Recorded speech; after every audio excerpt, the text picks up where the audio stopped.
Et salut à tous, salut à toutes. On se retrouve pour le deuxième épisode des notes de la draft NFL 2025. Après la NFC South dans le premier épisode, on passe à la NFC East avec donc les Cowboys de Dallas, les Giants de New York, les Eagles de Philadelphie et les Commanders de Washington. Et ça tombe bien puisque c'est la même équipe que pour le premier épisode avec Ryan, fan des Commanders en NFL. Comment ça va, Ryan? Bah écoute, ça va, hein. Ça va. Ouais, on va. Grosse draft de la NFCS, tu vois. Fait chier, mais bon. Et ensuite, la Ducks Family avec Robin et Kevin qui sont avec nous. Salut, pardon, j'avais Salut. le micro coupé, mais bon. Je suis content d'être là. Surtout avec le premier pick des Commanders. Effectivement, on va en reparler, mais un pic qui vous a fait plaisir. On va commencer du coup avec les Cowboys de Dallas, Jerry World, avec donc une draft qui a commencé avec le guard d'Alabama, Tyler Booker au premier tour, l'edge de Boston College, Donovan Eizeruaku, le cornerback Shavon Revel Jr. de Eastern Carolina au troisième. Pas de pick au quatrième. Au cinquième, on a pris Jaden Blue, le running back de Texas, ainsi que le linebacker Shemar James de Florida. Au sixième tour, l'offensive tackle Ajani Cornelius d'Oregon. Et au septième tour, le defensive tackle Jay Toya de UCLA, le running back Phil Maffa de Clemson et le defensive tackle Tommy Aking Bessoté de Maryland. Je ne sais pas si j'ai bien prononcé, mais je pense que oui. Voilà pour la draft des Cowboys. Qui veut commencer sur Dallas? Bah, j'aime bien. Vas-y, je vais commencer. À chaque fois, je vais couper la parole à Vas-y, Ryan. j'aime bien. Oh, t'inquiète. J'aime bien. Non, mais en fait, j'aime bien cette draft. Donc, le pick Tyler Booker, au premier tour, c'est un pick Cowboys. Hein, ils construisent la O-line ils se construisent sur les tranchées. Moi, je trouve que c'est une très bonne manière de construire une équipe. Donc, moi, je trouve qu'en plus, c'est un bon joueur. Ensuite, Eziro Aku de Boston College, pareil, peut-être un tout petit peu haut en termes de valeur, mais ça marche plutôt bien. Shavon Revel de Eastern Carolina, il a je pense, c'est un des meilleurs cornerbacks de la draft en termes de hype qu'il a eu après le combine. Et il y a vraiment une vitesse pour aller une grandeur. Donc, il est quand même assez grand et donc il peut aller justement chercher les grosses cibles. Et aussi, il est quand même assez rapide. Pas de pick au quatrième tour, mais le double pick de running back Jadon Blue et Phil Maffa de Clemson, je trouve que c'est des bons choix pour remplacer un groupe de running back qui est pas super performant, alors qu'ils auront une bonne O-line. Donc ça va courir derrière eux et rattraper des passes également. Après, voilà, c'est des pics de profondeur, mais j'aime bien le pick à Gianni Cornelius, qui est une bonne value au sixième tour. Voilà, c'est une bonne draft, donc j'ai mis la note de 1 A-, pardon. Ça manque peut-être un peu de playmaker, notamment quand on voit après le trade qu'ils ont fait, ça donne un peu plus de sens. Donc notamment, on enregistre cet épisode-là après le trade de George Pickens aux Cowboys. J'étais un peu déçu quand j'ai mis la note de ne pas avoir de receveur sur le périmètre. Mais maintenant qu'ils en ont récupéré un, je vais peut-être mettre A plutôt que de mettre A-. Ouais. Je change parce que j'étais un peu déçu de ne pas avoir de receveur. Mais au final, il y a quand même ce qu'il faut puisqu'avec le trade post-draft. Donc, je vais mettre la note de A. Moi, on sait que, juste pour vite fait, hein, deux O-line de running, on sait que la seule fois où les Cowboys ont été vraiment relevant, on va dire, dans les 10-12 dernières années, c'est quand ils avaient leur O-line All-Star avec Zeke Elliott derrière. Je pense qu'ils ont capté que ça passait par là, leur identité maintenant. Donc, ils sont partis mettre du poids, ils sont partis mettre de la qualité avec Booker, Cornelius. Il y a beaucoup de monde ils ont été, enfin, on va dire que Ashton Genty leur était attribué au pick 12 du premier tour depuis presque 6 mois et ça a changé finalement. Et même le jour de la draft, il est parti plus tôt que ça.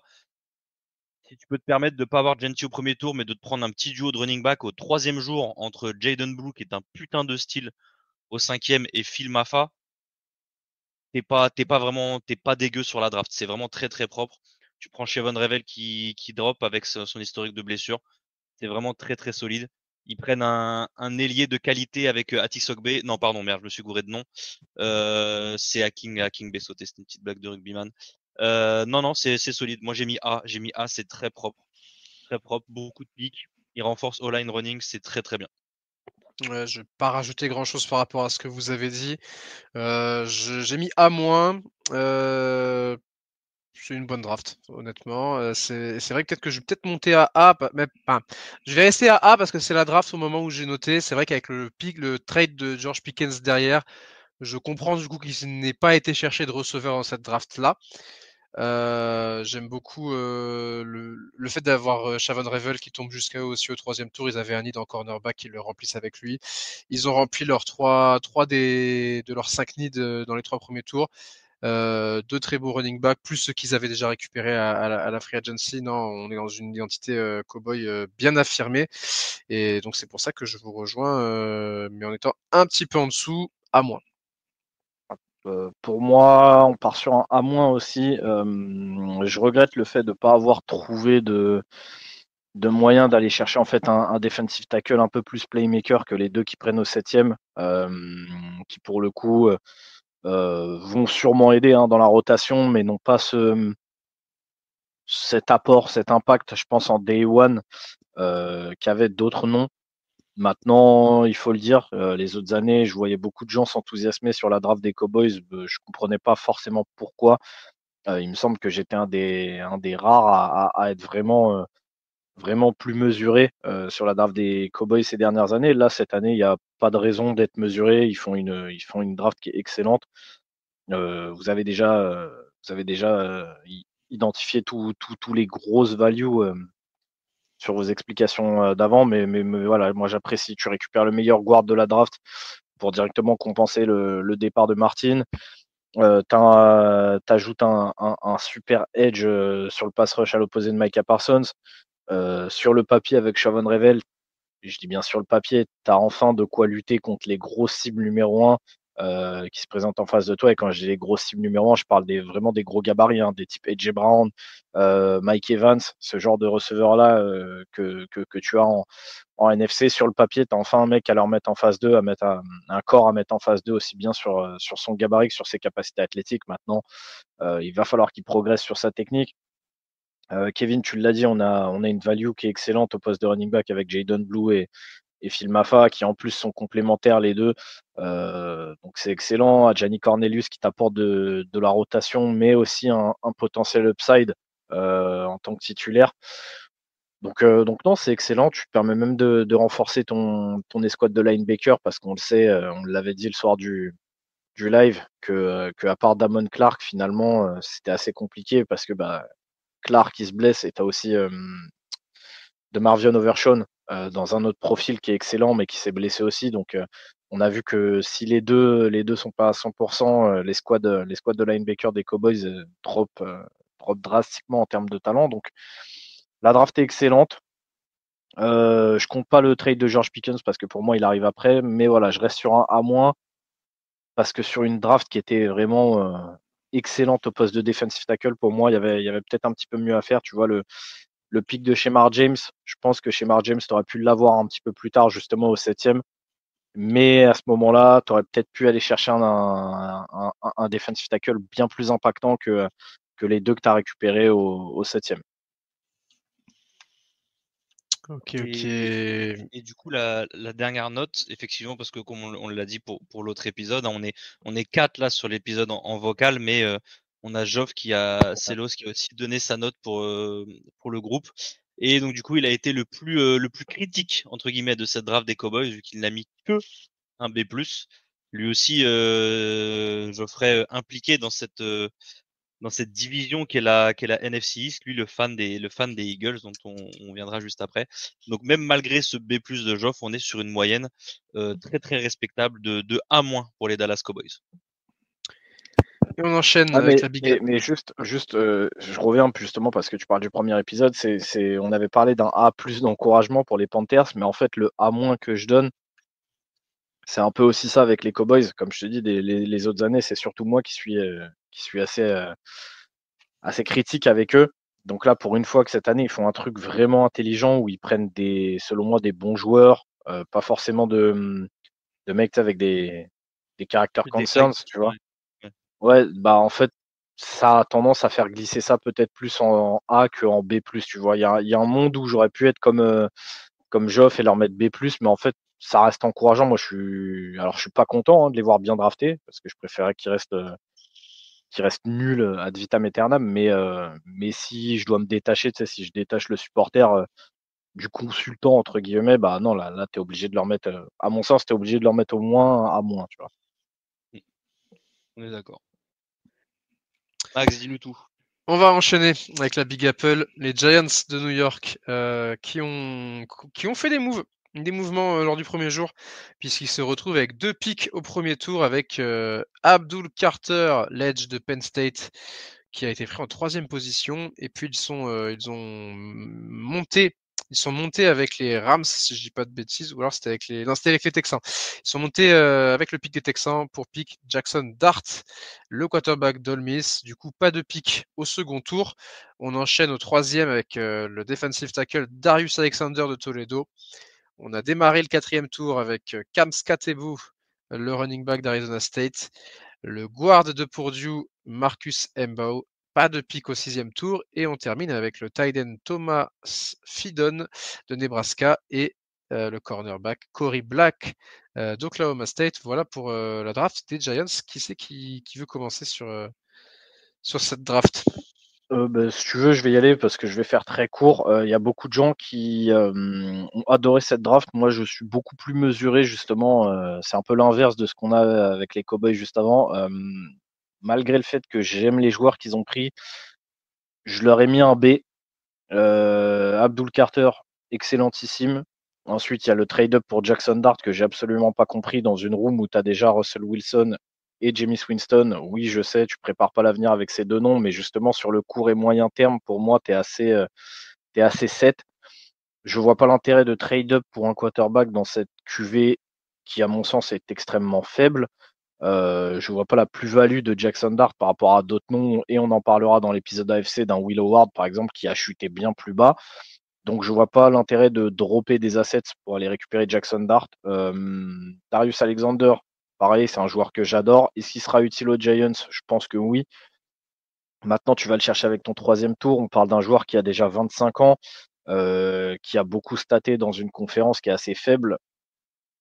Pour certaines personnes, ça leur parlera pas forcément, mais il y a une vraie différence en termes de force physique et de capacité athlétique entre un joueur de 25 ans qui fait face à des mecs de 20 ans dans une conférence un peu plus faible. Donc attention avec Darius Alexander. Il y a un monde où potentiellement ça pourrait être un bust, même si on parle de 3e tour, c'est compliqué de parler de bust. Mais vous aurez compris ce que je veux dire par là. Donc aller chercher un defensive tackle avec ce profil-là de 25 ans au 3e tour, dans une classe qui, là, comme je le disais juste avant avec les Cowboys, est vraiment fournie en talent, je trouve ça dommage. Cam Skattebo, ils ont pas ce profil-là dans leur room de running back. Donc, pareil, je peux l'entendre. Maintenant, on l'a dit et répété pendant plusieurs mois, c'est une draft qui est all-time au poste de running back. Est-ce que tu avais besoin de rusher au 4e pour aller chercher un Cam Skattebo dans ce profil de power rusher qui va être lent, mais vraiment qui a ce profil de bulldozer? Il a été extrêmement, extrêmement, extrêmement utilisé à Arizona State. Il a pris beaucoup de coups. Donc pareil, est-ce qu'il sera capable de, entre guillemets, survivre longtemps en NFL avec un rôle réduit? Parce qu'il y a déjà justement l'émergence d'un Tyron Tracy l'année dernière. Ils ont déjà un Eric Gray qui avait aussi ce profil un petit peu de bulldozer en un peu moins prononcé que Cam Skattebo. Donc pareil, je vois pas forcément l'utilité en fait d'aller rusher ce profil-là maintenant à cet endroit-là de la draft. Marcus Mbo, excellente value, mais il y a justement cette interrogation du fait de la transition entre tackle et guard qui me fait me demander est-ce qu'il sera capable d'upgrade la O-line directement dès l'année 1, j'en sais rien. Et ensuite, le 7e tour, honnêtement, Osef, c'est des joueurs intéressants, mais pareil, je vois pas la plus-value, je vois même pas à quel moment ils vont être utiles dans leur développement pour les Giants. Alors peut-être que je me trompe complètement, hein, peut-être que les deux, dans 2 ans, on en parle comme des titulaires indiscutables, mais j'ai beaucoup de doutes. Je pense que c'est du monde, surtout pour la special team. Donc ouais, non, moi les paillettes, elles ont pas marché, même si, comme je vous dis, c'est des joueurs pour la plupart que j'aime vraiment. Bah, le fait est que je vois pas forcément les plus-values, je vois pas la value dans certains pics et malheureusement quand tu vois ce qui restait sur le board à chaque fois, je comprends pas forcément l'empressement. Donc ouais, non, ce sera un B. J'aurais peut-être pu mettre B+, mais comme je vous dis, même si j'aime bien les joueurs, ça outrepasse pas le fait que bah, je me suis parfois gratté la tête en voyant les pics des Giants. Donc ce sera un B pour moi. Moi, j'ai mis A. J'ai mis A parce que j'aime bien les pics dans l'ensemble. J'aime bien le fait que Mbo, tu vas aller le chercher au 5e tour. Katebo au 4e, pour moi, ça me va. En plus, comme disait Ryan, c'est vrai qu'il a pris beaucoup de coups, mais t'es dans une room où il y a effectivement Tyrone Tracy, mais il y a aussi Devin Singletary qui est là. Donc t'as aucune obligation de lui donner 20 touches par match dès le day one. Ouais, mais Donc oui, non, ça, mais non, mais c'est justement, en fait, tu vois, j'avais carrément zappé Singletary, mais ça ajoute encore plus à ce que je disais, en fait, tu vois. C'est dans ce cas-là, le fait d'aller prendre le 4e. Ouais. pourquoi tu vas chercher ton power back au 4e, en fait, tu vois. Surtout ce profil-là. Encore, tu vois, les Cowboys, on le disait, un Jaden Blue, tout ça, c'est des profils qui sont durs à trouver. Tu sais, ils ont ce côté home run hitter, ils ont des mains, c'est des athlètes excellents. Franchement, un power back comme Skatebo, il nous a tous fait rêver, mais c'est un power back basique. Il a rien de. Je sais pas. Il est un peu Donc, plus désolé. élusif qu'un powerback classique, mais c'est vrai que c'est un profil qui est un peu atypique là-dessus. Je suis aussi d'accord sur le fait de Dart maintenant. Bon, on y viendra avec d'autres équipes sur les choix de QB. Non, t'arrives à avoir Abdul Carter.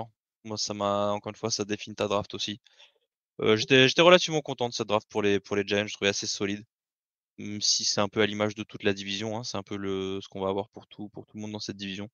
Donc A pour moi, et j'en profite pour donner la note de Geoff qui était de A-.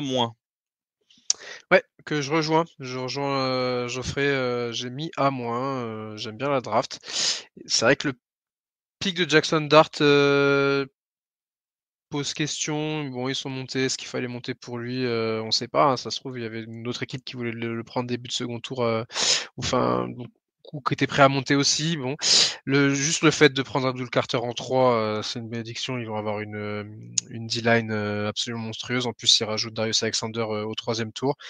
Donc j'aime bien la plupart des pics, à part peut-être vraiment celui de Jackson Dart qui est un peu trop haut, mais sinon le reste des pics est vraiment bon et c'est une bonne draft pour moi de la part des Giants. Moi, je suis beaucoup plus positif que vous et surtout que Ryan. Moi, bon, sur le premier tour, Abdul Carter, on va pas y revenir. Jackson Dart, par contre, je comprends. Bon, déjà, il trade up. Il donne pas mal de choses hein, pour le trade. Donc, il récupère le 25e choix, mais ils envoient le 34e et le 99e. Donc, un choix du 2e tour et un choix du 3e tour de cette année-là. Et ils envoient également un choix du 3e tour de l'année dernière pour monter de 9 spots. L'année prochaine. De l'année prochaine, pardon. Sinon, c'est une arnaque. Ouais, c'est une arnaque. C'était qui leur 3e tour de l'année dernière? Ils envoient le mec qui n'était pas super fort finalement. Non, mais en fait, moi, je comprends parce qu'ils avaient, je pense, besoin d'avoir la 5e année d'option. Oui, c'est vrai que c'est en compte. Ouais, c'est pour ça aussi qu'ils le font. Ouais. Et c'est que la 5e année d'option, je pense qu'elle est importante.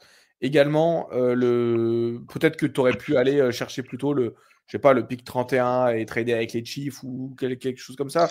J'en sais rien, mais à mon avis, ils ont dû se dire, ah ok, c'était juste après les...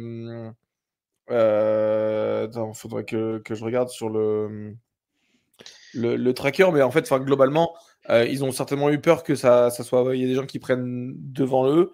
Notamment, c'était Falcons, Ravens, Lions, Commanders, Bills, Eagles. Bon, à part les Lions, tu pourrais te dire, il fallait. Ouais, mais qu'une autre équipe qui a un besoin futur. Qui a besoin de QB, trade-up et Ouais. leur prennent le joueur, quoi. C'est C'est ça, quelque je, possible je aussi, pense ouais. qu'ils ont eu un peu peur de ça. Moi, j'ai pas de problème avec le pic parce que, étant donné que tu as Russell Wilson et Jameis Winston, bah, tu as 2 ans, deux bonnes années derrière eux à Ça me fait apprendre. penser au pic de Jordan Love que les Ouais, Packers avaient fait exactement. en 2020. C'est dans la même position, alors que tu avais Aaron Rodgers qui avait encore quelques années avec lui. Est-ce qu'ils veulent partir sur ce même schéma-là? Bah, je pense qu'ils ont vu que qu'il y a eu un succès relatif et bah, ils ont kiffé ça. Moi, je kiffe Darius Alexander depuis que j'ai lu le profil de Ryan en le traduisant. Je me suis dit ah putain mais c'est un mec qui va aller quand même taper sur pas mal de gens. Pareil pour Cam Skatebo, on en a parlé, hein, c'est un tour 4 mais moi j'aime bien pas forcément la value mais le type de joueur. Pareil, Marcus Embo. En fait, globalement, sur le reste de la draft, si on arrête de citer les noms, c'est des mecs qui vont être là pour aller à la guerre. Et t'as personne qui va aller. Je pense qu'ils essaient de construire une nouvelle philosophie avec que des mecs qui veulent aller à la guerre. Certes, c'est des gars qui ont beaucoup de défauts, notamment avec Scatebo, le nombre de ballons qu'il a porté. Mais c'est un mec qui va jamais s'arrêter de courir. Et au vu de l'équipe et des équipes en face, notamment avec Philadelphie, et puis même les Commanders et les Cowboys. C'est une division où c'est celui qui va le plus à la guerre cette semaine qui va gagner le match. Donc je pense qu'ils ont pris des mecs, des dogs, comme on dit aux États-Unis. Et c'est pour ça que j'aime bien cette draft et que j'ai mis la note de A+. Et donc du coup, ce qui nous fait cumuler la même note que les Cowboys avec Ryan qui cette fois-ci c'est Ryan qui tanque la note un peu. Du coup, on est sur un A- de moyenne au sein du podcast. Ouais, parce que je ferais ami à moi aussi, je sais pas si Je on ferai l'avait mis dit. à moins. Oui, effectivement. On enchaîne avec les champions en titre. Les Eagles de Philadelphie. On va voir ce qu'ils ont fait. On va en parler. Les Eagles qui sortent donc d'un titre au Super Bowl et qui ont donc fait un mini trade-up puisqu'ils ont monté d'une place pour récupérer le linebacker Jihad Campbell d'Alabama. Ensuite, c'est Andrew Mokuba de Texas, le safety. Ty Robinson, le defensive tackle de Nebraska au 4e tour.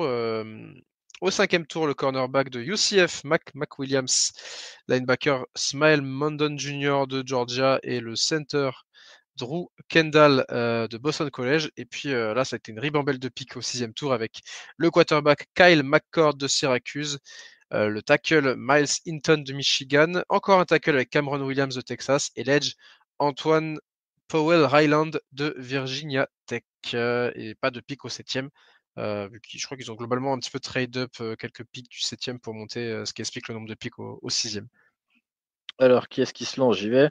Vas-y Ryan, vas-y. Parole à la défense, puisqu'ils ont quasiment que ça. Ouais, non, mais en fait, ils ont fait une draft d'équipe championne, c'est-à-dire finalement très peu de need, ça prépare l'avenir.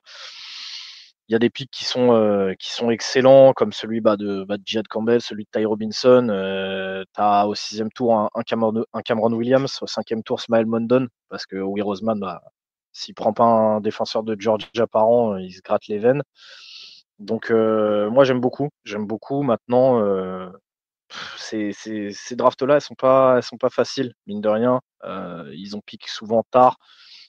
Et comme je te dis, quand t'as pas de nid défini, c'est compliqué d'entre guillemets anticiper l'avenir. Donc je devais leur donner une note, je serais sur quoi? Je serais entre un B+ et un A-, je pense. Il y a Mukuba, il va falloir voir son utilisation à court et moyen terme pour pouvoir vraiment évaluer aussi cette draft, parce que, comme le dit souvent Kevin, tes 2 premiers jours, ils conditionnent beaucoup la réussite de ta draft. Je pense que Jihad Campbell, il y a pas trop de soucis à dire qu'il devrait avoir une belle et longue carrière en NFL vu les qualités qu'il a.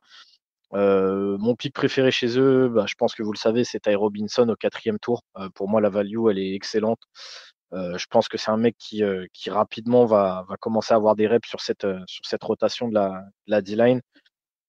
Smile Mondon aussi, à voir le développement qu'il peut avoir. C'est un linebacker assez léger mais ultra athlétique avec avec un petit peu ce côté hybride linebacker safety que les corps de def aiment beaucoup ces dernières années.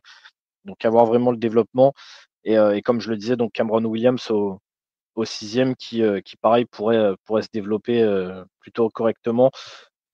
Il y a des bons joueurs un petit peu partout, hein, même ceux que j'ai pas cités forcément. Mac Williams à ce moment-là, c'est un bon pick. Tu as Powell Ryland de Vitek à ce moment-là, c'est un bon pick. Kyle McCord qui potentiellement va venir récupérer le même rôle que Kenny Pickett avait l'année dernière dans l'effectif, qui est un bon pick aussi. Miles Hinton aussi, j'aime bien. Donc c'est solide. C'est du Eagles en fait. Il y a pas trop d'erreurs. Même le peu de joueurs qui vont donner aucune satisfaction, il n'y aura pas réellement d'impact vu que de toute façon les mecs ils sont 7 sur quasiment toutes les positions. Un petit peu déçu de ne pas avoir de receveur. Je pense que ça aussi ça fait baisser ma note, mais en même temps c'est une draft qui est au poste de receveur moyenne, donc voilà, on verra plus tard, mais donc ouais, je pense entre B+ et A-, je dirais B+. Ok. Et je vous laisse la parole, messieurs. Ouais, moi, alors du coup, on va faire, enfin, non, bah tiens, on va faire croissant. Du coup, les deux notes suivantes sont les mêmes pour Max et Rob. Vous avez mis A-. Ouais. Pourquoi quid? J'ai mis à moins. Bon, déjà, tu remplis des needs assez tôt dans la draft. Quand je dis assez tôt, donc sur tes premiers tours, tu avais un besoin en safety, tu avais un besoin aussi sur la ligne défensive. En allant récupérer Ty Robinson au 4e tour, tu as une très belle value à cette position-là. Jihad Campbell, c'est un joueur vraiment enfin, j'ai l'impression qu'il est dans l'ADN Eagles pour la défense. Et après, tu as rempli ta depth chart un peu partout au 5e, 6e tour. T'avais pas des needs ultra urgents parce que voilà, tu viens de finir champion. Mais je trouve que tu remplis assez intelligemment un peu partout avec des joueurs vraiment qui sont dans l'ADN des Eagles. Donc c'est pour ça que j'ai mis à moins parce qu'il n'y a aucun pick qui m'a choqué ou que j'ai pas compris de leur part. C'était globalement le genre de draft qu'on s'attendait de la part des Eagles. Petite mention Kyle McCord au 6e tour. Donc peut-être le pick un peu plus surprenant, mais voilà, ils vont peut-être chercher leur QB2 avec McCord, on verra. Et puis ils remplissent la ligne offensive aussi sur ce 6e tour. Donc non, les Eagles, voilà pourquoi j'ai donné A-. On n'est pas sur de l'excellent, mais on est au-dessus de juste une bonne draft pour moi. On est vraiment entre les deux. Je suis totalement d'accord. Je vais pas rajouter grand-chose à ça parce que je dirais la même chose. Moi, j'ai mis, et du coup, Geoff et moi, on a mis A. Et moi, j'ai mis parce que je kiffe la manière dont comme disait Ryan, même on en a parlé en live, c'est une draft un peu bâtarde pour les Eagles parce que bah, t'as pas tant de besoin que ça, t'as beaucoup de pics, mais en fait, quand tu regardes, t'as 2 joueurs de premier rideau, t'as 2 joueurs de deuxième rideau, t'as 2 joueurs de troisième rideau au défensif. Donc t'as littéralement 2 D-line, 2 backers, 2 DB. On sait que ça passe beaucoup par la O-line aussi. Ils prennent 2 tackles et un centre. Ils se prennent un QB2 maintenant qu'ils ont plus Pickett. En plus, ils prennent Kyle McCord, qui est un joueur que j'aime bien. Je trouve qu'il a fait une putain d'année avec Syracuse. Maintenant, est-ce que son jeu est transférable en NFL? Ça, c'est une autre question. Ce sera à voir. Mais voilà, c'est le pick le moins surprenant, comme disait Ryan, c'est Smell Mondon Jr. au 5e tour. Parce que on était tous un peu sur le cul de voir qu'il n'y avait pas encore de pick de Georgia pour les Eagles jusqu'au milieu du 3e jour. Donc il est enfin arrivé. Mais ouais, le pick Ty Robinson début du 3e jour, c'est une dinguerie. Tu t'arrives à avoir Jihad Campbell. Enfin, c'est quand tu regardes la depth chart sur les sites, dis-toi bien qu'avec la draft qu'ils font, les mecs ont tellement un roster loadé que ils peuvent se permettre de pas forcément de drafter de starter en fait. Jihad Campbell est quand même marqué comme un. Ouais, il est sur la depth chart, il est derrière Nakobe Dean mais qui revient de blessure. Mais donc voilà, ton seul starter ce serait potentiellement Campbell et encore, t'arrives à faire une bonne draft comme ça et t'as déjà un effectif qui est loadé, tu sors d'un Super Bowl, y a rien à dire. Donc moi je l'aurais mis A, ce qui donne malgré tout donc une note moyenne de A-, et on est sur un hat-trick de A- dans cette NFC East. Ça a Et bien, on a bien maintenant, aimé les drafts NFC East. et maintenant les Cowboys. Ryan, dis-nous Ouais. tout de suite, donne-nous le ton tout de suite, les Cowboys. Est-ce qu'on reste sur du A- ou pas? Dis-nous Les tout. Cowboys, tu veux qu'on se Et, bagarre, non, toi, quand on pardon, va se pardon, voir? pardon. Les- Ouais, je vais- tu l'as insulté là. je crois qu'il va pas me checker, Ah, il va je te juste me jure. droiter en fait si on se voit. Les Commanders, Ryan, excuse-moi, les Washington Commanders.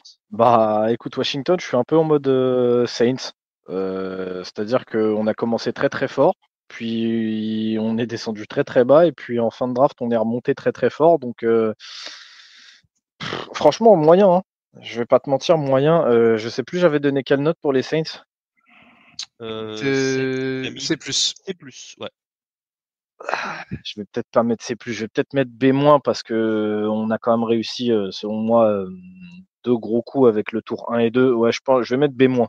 B- parce Ryan, que, tu avais déjà dis-moi. mis une note, tu avais déjà mis B, hein. Tu avais entré la note de B. Bah écoute, Tu peux la mettre en B-. je baisse. Ouais, Ok, je d'accord. baisse en B-. Je baisse en B- parce qu'en fait, on n'a pas récupéré de edge rusher et ça me dérange énormément, surtout vu la QV. Je suis assez content de Josh Connerly, hein. Vous le savez, ça fait deux ans au moins que je répète à corps et à cri que je veux drafter du O-line parce que pour moi c'est extrêmement important. Maintenant qu'on a récupéré enfin notre franchise quarterback, je suis content d'adresser ce need à la fois en free agency et à la draft. Donc récupérer Josh Connerly, qui est un joueur que j'apprécie énormément et surtout qui selon moi peut aussi bien se développer en tant que tackle droit qu'au poste de guard. Ça laisse une jolie flexibilité sur son développement. C'est un joueur qui est très très jeune, 21 ans. Donc même si on ne le voit pas dès son année 1, c'est possible que le mec arrive en tant que titulaire l'année prochaine. Euh, on a Treamos qui nous tombe dessus un peu de manière inespérée, qui était un des cornerbacks que moi je préférais dans le haut de la draft sur cette position-là. D'ailleurs, il me semble que sur nos mocks, il me semble qu'il y a une fois où je l'avais pris en fin de premier tour, donc j'étais assez content de le récupérer là. Maintenant, voilà, on n'a pas de troisième tour, on n'a pas de quatrième, donc ça devient compliqué. Faut pas se foirer en fait, du coup, vu que bah, tu as moins de choix. Il y a Jalen Lane, c'est un choix typiquement Cliff Kingsbury et que je valide pas du tout, mais pas du tout. On l'a vu courir son 40 yards en 4,37, un truc comme ça, donc on va vouloir en faire un espèce de gadget player qui court vite là, un tout droit, un Hollywood Brown aux Cardinals. Franchement, je suis vraiment pas fan. Il y a Kane Medrano, ils essayent de nous en faire pareil tout un pataquès comme quoi c'est un joueur qui a des capacités athlétiques extraordinaires, tout ça, tout ça. Alors pour avoir regardé UCLA, le mec a pas, à aucun moment flashé sur les tapes. Il a une seule saison de production. Qu'est-ce qu'on va en faire? J'en sais rien. Et comme je dis en fait sur ces deux choix-là, tu adresses pas le poste de edge rusher, donc ça m'emmerde. Et donc à la fin, tu récupères Ja'Cory Kroski Merritt d'Arizona, qui est un joueur pareil à la carrière universitaire un peu, qui a connu un peu des hauts et des bas. C'est un super joueur et je suis content d'avoir pris un running back sur cette QV. On en avait beaucoup parlé avec Kevin sur le fait que tu aies des running backs ou non. S'il y a bien une année où il fallait prendre un running back, c'était celle-ci, donc je suis content d'être allé en chercher un. Maintenant, j'avais d'autres noms que j'aurais préféré prendre, tu vois. Je pense que Jalen Lane aurait pu attendre et on aurait pu aller chercher un running back d'un tout autre calibre à ce moment-là. Mais j'attends de voir ce que Jack Corey sera capable d'apporter à notre room. Mais voilà, donc on fait vraiment un tour 1 et 2 que j'ai excellent, genre vraiment excellentissime. Ensuite, on fait tout un milieu de draft que je valide, mais absolument pas. Et ensuite, on a le septième tour qui vient remonter un petit peu le niveau. Donc B-. Je nous vois un petit peu comme les idiots du village, malheureusement, dans la division, alors que pourtant, on fait vraiment pas une draft qui est horrible, contrairement à d'autres années. Mais voilà, ça bosse bien aussi dans la division et donc ça va être compliqué. Ça va être compliqué et on va devoir s'envoyer chaque semaine pour espérer retourner en playoff, quoi. Max, toi qui a été on spoil un peu, qui a été le plus méchant d'entre nous, t'en penses quoi? Et qu'est-ce qui fait que tu mets une moins bonne note que Ryan sur le truc? Je disais, ouais, je suis en C+. Bon, après, la barrière entre un B- et un C+, je rejoins globalement Ryan, mais j'étais beaucoup plus sévère sur le fait qu'il n'y ait pas de edge. Moi, ça me dérange vraiment, vraiment, parce que c'était. Après, j'ai lu, tu vois, j'ai lu les deux, les needs et tout, et c'était vraiment le poste qui revenait le plus souvent sur les commanders, donc je pensais vraiment qu'ils allaient en prendre un. Ils l'ont pas fait. Après, ouais, tu vois, Jalen Lane, j'aime pas trop le pick au 4e tour. Ah, mais ça c'est clairement, je te Tu dis, ça vois, c'est un pic qui est estampillé Cliff Kingsbury, mais ouais. à 4000%. En plus, t'as pas beaucoup de joueurs et en fait, bah, en étant gentil, c'est quoi les meilleurs picks? C'est Trey Amos et Josh Connerly Ouais, c'est les et 2 premiers, quoi. les picks sur la fin sont pas très bons. C'est pour ça que moi je suis descendu à C+. C'est que on est au top du bof en gros, parce qu'on avait dit que le C c'était pour les drafts un peu bof. Ça aurait pu gratter le B-, mais j'ai mis C+, parce que c'était le ressenti que j'avais quand j'ai fait un peu le tour et j'ai regardé un peu les nids adressés et au final, bah, t'avais un nid en receveur et tu le remplis avec Jalen Lane. Bon, ça fait pas rêver. Honnêtement, pour moi, la draft des Commanders me fait pas rêver. Maintenant, Josh Connerly, c'est un bon pick au premier tour. Trey Amos aussi, c'est plus derrière, vraiment, ça me dérange. Bah écoutez, moi j'ai mis B-, mais encore une fois, bah, je vais pas répéter, j'adore les deux premiers picks. Je trouve que le fit avec les Commanders pour pour attends, j'ai Connerly. oublié pour Connerly, pardon. Pour Connerly, quand il est très fort sur le zone blocking avec justement Jaden Daniels qui a la possibilité d'aller prendre la balle et d'aller courir.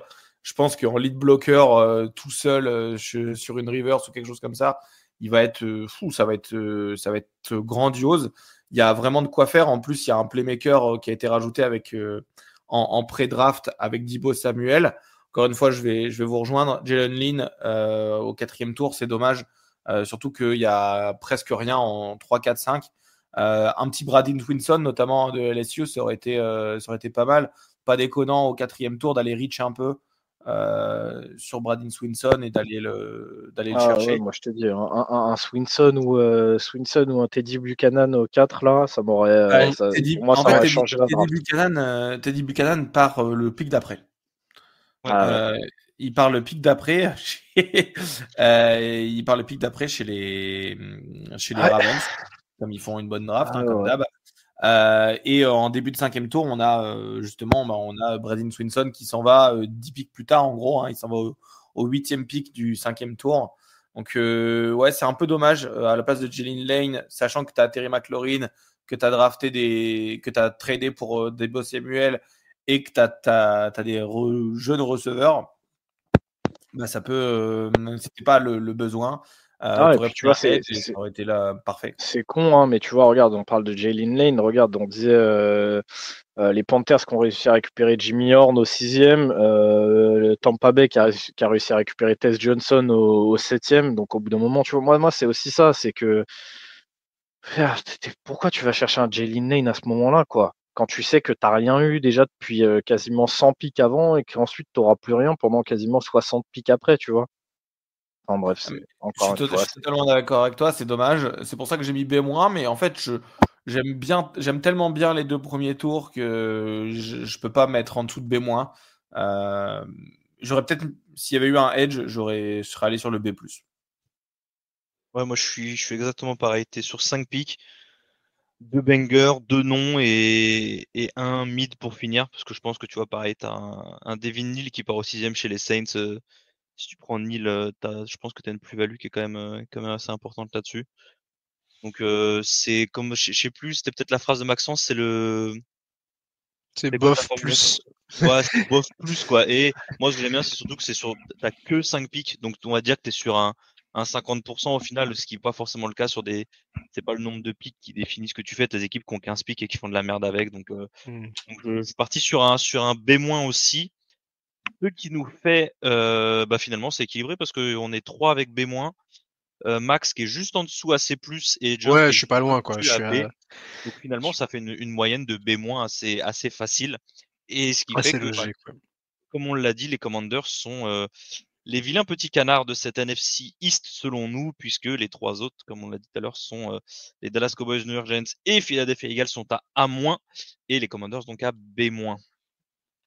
Ouais, voilà qui conclut donc cet épisode sur la NFC East. On va se retrouver prochainement pour un épisode avec la NFC North.